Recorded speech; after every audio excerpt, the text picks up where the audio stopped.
avançou nisso, que é uma direção de ter que ser mais respeitoso da natureza, ser mais respeitoso dos direitos trabalhistas também. Até porque você começa a perceber o alto custo do tiro no pé. Quer dizer, você cria um problema terrível. Veja as nossas barragens que andaram explodindo em Minas Gerais. Quer dizer, toda a renda que jamais as barragens nos deram, certamente não compensa o assassinato do Rio Doce. Não estou falando em termos morais, estou falando em termos econômicos.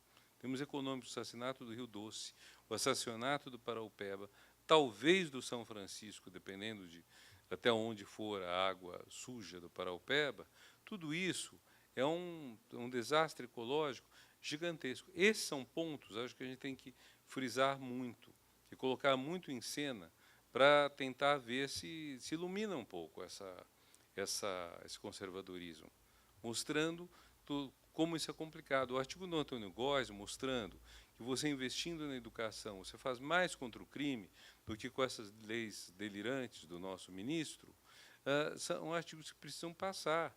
Agora, é claro que há uma resistência gigantesca contra isso. Gigantesca. Haverá todos aqueles que não leram e não gostaram. Então, é uma batalha difícil em que a gente está. Mas há uma coisa que eu senti quando eu estava no MEC, que infelizmente não deu certo, mas que eu acho que ainda vale a pena cogitar. Eu entrei no MEC, bom, no ano anterior, em 2014, ano de eleição, o número de financiamentos do FIES passou de 300 mil para 730 mil, ano de eleição. Foram feitas inúmeras promessas, e aí quem tinha que responder por essas promessas era eu, que não tinha feito nenhuma, eu não estava lá, não tinha nada a ver com isso, eu era quem menos estava lá. Se todo mundo tinha feito promessas, eu e alguns outros assim não estávamos lá, mas, enfim, tínhamos que responder. E batíamos numa parede blindada, não havia realmente nenhuma escuta, porque as pessoas que tinham acreditado nas promessas queriam cobrá-las a todo custo. Não havia como você dizer, gente, não dá certo. E eu defini uma estratégia que deu errado, mas também por falta de apoio do Palácio. A estratégia era o seguinte: vamos calcular que teremos um ano de crise. Eu acho que, se não tivesse havido o golpe e tudo mais, a crise já teria sido ultrapassada. Vamos calcular que tem um ano de crise, e, nesse período, nós vamos pegar os projetos que temos a fazer e melhorar muito. Vamos pegar tudo que está de projeto e reestudar o projeto. Dá um exemplo. Construção de escola. O governo federal patrocinou a construção de muita escola no Brasil todo. Uma escola, a construção de uma escola da rede básica, ela equivale a 6, 7 anos do orçamento da manutenção da escola. Orçamento incluindo não só água, esgoto, mas professor, tudo. Então, é um presente para a prefeitura, o Estado, mas também dá medo, porque ele sabe que ele vai precisar ter o recurso para pagar isso. Então, eu já havia um certo susto nisso. Agora, pegando um só ponto, essas escolas tinham o mesmo modelo para o Brasil todo. O Binho Marques, que foi governador do Acre, e que era meu secretário, o Binho ficava revoltado, falava, como 25 mil, caixa d'água de 25 mil litros e no Brasil todo? Para que na Amazônia uma caixa d'água desse tamanho? Compreensível em outros estados do país, mas na Amazônia, 25 mil litros d'água. Então, você tem situações assim, que você poderia rever. Eu acho que uma das coisas, mesmo para que a gente não estando no governo, não tendo poder, a gente tem que fazer simulações. Quais são os projetos que a gente teria para fazer bons? Ela contou da eficácia de um projeto que ela dirige na escola. Contou também os problemas que existem. Já a outra moça contou muito mais uma história de êxito, etc. e tal. Quer dizer, a gente vê que tem um êxito. O que a gente pode fazer para melhorar, compensar isso tudo melhor? Agora, para vocês terem noção do tamanho dos problemas brasileiros, vou contar uma outra história aproveitando o BIM. Foi secretário de Educação, prefeito da capital e governador do estado do Acre. O Binho descobriu o seguinte: havia algumas dezenas de escolas estaduais acreanas que estavam no território do estado do Amazonas.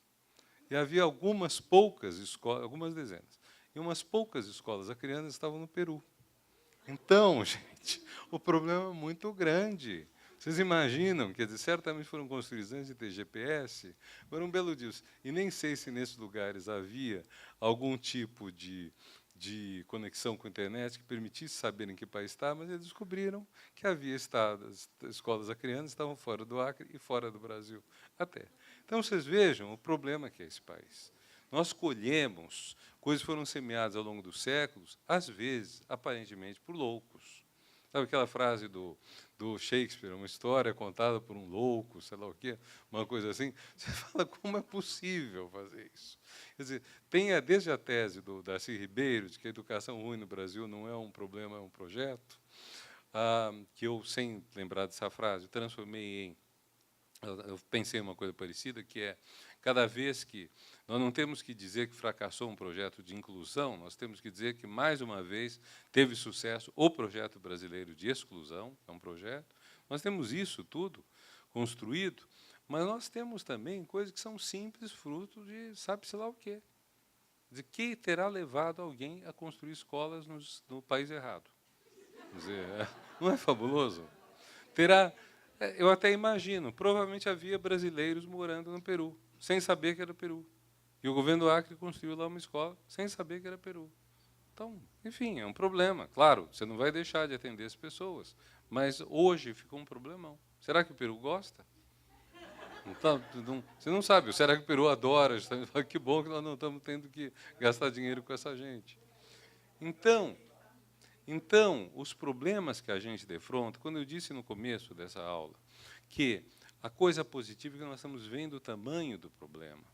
Quer dizer, nós vivemos num país que, durante séculos, fingiu que brincou de, sei lá do quê, de jogo do contente, sabe? E agora a gente vê que não é assim. Então, quando a gente vê que não é assim, a gente tem que mudar. E a gente está mudando, e está mudando muitas vezes errado. Onde a gente muda errado? Pega, por exemplo, os aeroportos. O Dilma, quando inaugurou o aeroporto de Brasília, Moreira Franco, que era o ministro da Aviação, falou, nem parece Brasil. Dilma disse, parece Brasil e é do que o Brasil é capaz. Beleza. Precisava ter feito um aeroporto tão chique. Precisava ter feito um estádio em Manaus para a Copa do Mundo, com capacidade para 60 mil pessoas, quando nunca nenhum jogo de futebol local em Manaus teve mais do que 2.000 de público. O pavor, um pouco antes daquilo, eu dei uma palestra para a ABAR, para a Associação das Companhias Aéreas. E aí eu perguntei, como vocês estão vendo a Copa? Eles falaram, nosso pavor é o Brasil ficar em segundo na chave. Eu falei, por quê? Porque se o Brasil ficar em segundo na chave, ele vai jogar em Manaus. E nós não temos como transportar para Manaus as pessoas. Não temos, não há como levar, digamos, 60 mil pessoas ou 58 mil pessoas para Manaus em um dia ou 2 dias. Não tem possibilidade. Você precisaria do quê? Um avião com 200 passageiros, você precisaria de 300 voos. 300 voos. Imagine 300 voos pousando em Manaus. No dia do jogo, ou até na véspera. 300 decolando e voltando só vazios. E depois 300. Não, gente, você tem coisas assim que parecem que foram planejadas pelo louco do Shakespeare. Né? Então, isso agora já estamos num nível um pouco da brincadeira, porque isso é quase cômico, mas existe uma tragédia profunda nisso, que é a tragédia de fazer as coisas sem pensar nisso tudo. Quando eu falei da biblioteca na escola causa todas as outras coisas. Você pensa que colocou os livros, está resolvido? Não está. Você pensa que construiu a escola, está resolvido? Não, o prefeito vai precisar de dinheiro para manter isso. De onde vai vir o dinheiro para a prefeitura estressada? Então, tudo isso são problemas que a gente, às vezes, não pensa. Essa história de você começa a construir uma coisa, porque assim você obriga o seu sucessor a dar continuidade. Quem disse que vai dar certo? Nós estamos num momento muito ruim, porque nós estamos com uma crise econômica brutal, então tem menos dinheiro, etc., do que em qualquer época.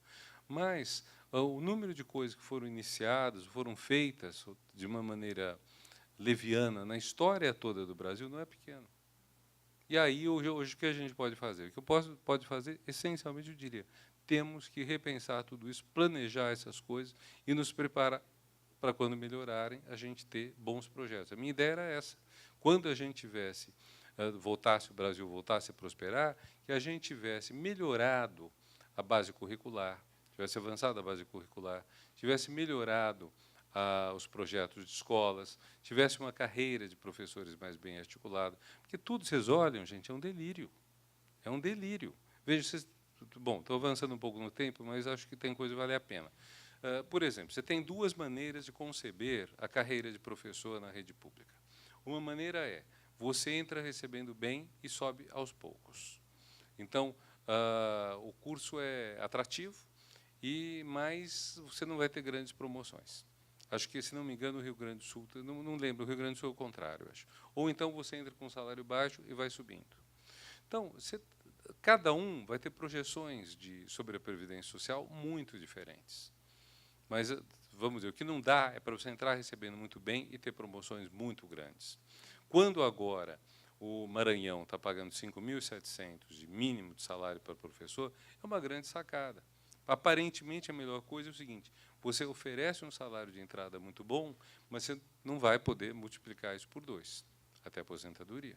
Você vai dar uma aposentadoria que vai estar mais próxima do salário de entrada. Versus, você entra com o salário de R$2.000 e se aposenta com 10.000. Então, são opções, cada cidade, cada estado fez a sua opção. E hoje, lidar com tudo isso é uma confusão. Ninguém tem a menor ideia de como fazer para pagar isso. Outro exemplo.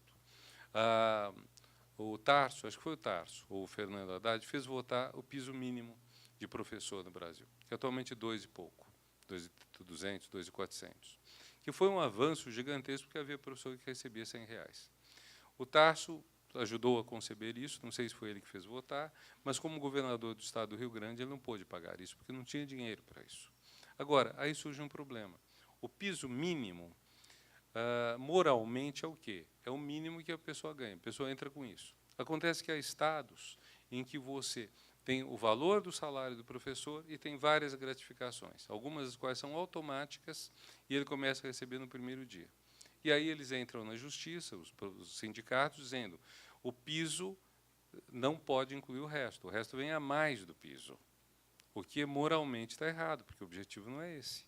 Então, você passa a ter estados em que o piso que está sendo pago é o piso da lei e outros em que essa lei favorece um pagamento de adicionais, cada um fazendo do seu jeito.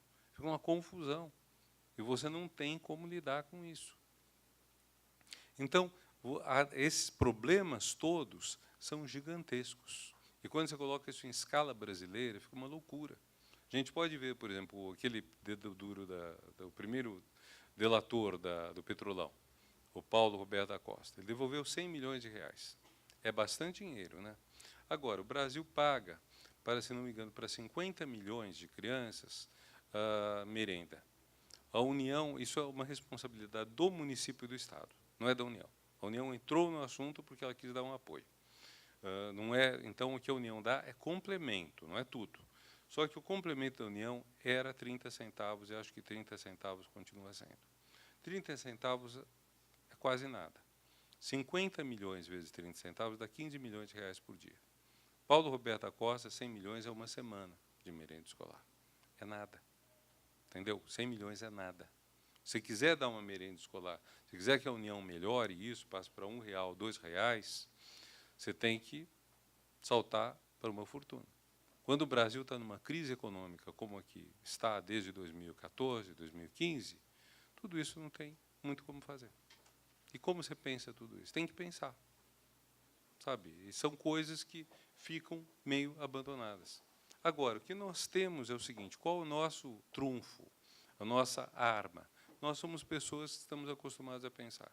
Então, nós temos que pensar. Temos que usar o pensamento e dizer como que a gente sai disso. Sem ser do jeito habitual, gastando mais dinheiro, porque mais dinheiro não tem. Como a gente pode... Tem outras maneiras? Tem, certamente tem. Não digo que tenha dinheiro suficiente, não tem dinheiro suficiente. Dinheiro é insuficiente. Mas que nós podemos melhorar a qualidade dos projetos, melhorar as coisas, podemos. Desde, por exemplo, a questão de ensinar os jovens a lerem, colocar livros que eles gostem, né? Acho que o primeiro ponto é o seguinte, você tem que fazer os alunos lerem livros que sejam agradáveis para eles, sejam atraentes. Não adianta querer obrigar um livro que seja chato, que criança é chato, que adolescente é chato. Então, deixa isso para depois. Então, por exemplo, peguem didática. Um professor da rede básica tem que ter didática. Um professor da graduação, eu acho que ele tem que ter didática. Será que um professor de pós tem que ter didática? Eu acho que não. Na pós, quer dizer, não precisa ser um imbecil, não precisa ser uma pessoa que não sabe falar, nem nada disso. Mas um professor da pós, você está querendo fazer um mestrado, doutorado, você vai atrás. Você não precisa de um sujeito te convencer de que é apaixonante o assunto dele. A paixão é sua. Então, da mesma forma, o livro apaixonante ele tem que estar para o ingresso no mundo do livro. Tem que ser um foco nisso, como o filme é apaixonante. Tudo isso é factível. Tudo isso pode ser feito, mas o que existe de coisa sendo feita na outra direção é espantoso. Eu não exageraria se dissesse o que você tem de gente fazendo coisas que vão dar errado, que as pessoas sabem que vão dar errado e que insistem, inclusive na educação. Tem isso. Mas, enfim, acho que já falei bastante aí, a gente extrapolou um pouco o livro. Eu acho que a gente acabou mais falando bastante mesmo, mesmo que não mencionasse tanto, foi da ignorância e da necessidade de combatê-la. Né? Gente, muito obrigado a vocês. E, olha, e, sobretudo, muito ânimo, viu? A gente precisa de muito ânimo e a gente precisa também de muita inteligência. Então, a inteligência aí não é uma coisa para não usar, é para usar. Nós temos que criar realmente... Não, é porque, volta e meia, você tem... Por exemplo, toda vez que me ligam do 247, do Brasil de Fato, eles querem que denuncie a PEC do teto de gastos, querem só que fale essas coisas. Eu fico meio irritado, falando mal do Escola Sem Partido. Eu digo para eles, gente, vocês deram uma promoção à Escola Sem Partido gigantesca. Vocês passaram anos falando disso. Sabe? Quando havia pautas educativas, vocês ficavam só combatendo a Escola Sem Partido e diziam, fale das pautas positivas. Agora é tarde, né? A Inês é morta, nós dependemos agora do Supremo, que, segundo o Rodrigo Maia, vai derrubar o Escola Sem Partido. Não vamos ser nós. Entendeu? Então é terrível. Então, nós não podemos ficar só nessa demagogiazinha. Nós temos que construir realmente projetos viáveis, projetos alternativos, projetos que melhorem o país. E nós temos condições disso. Nós temos meios para isso. Mas, para isso, nós temos que mudar, realmente, usar a cabeça e mudar o que a gente tem feito. Bom, muito obrigado, gente. Muito ânimo.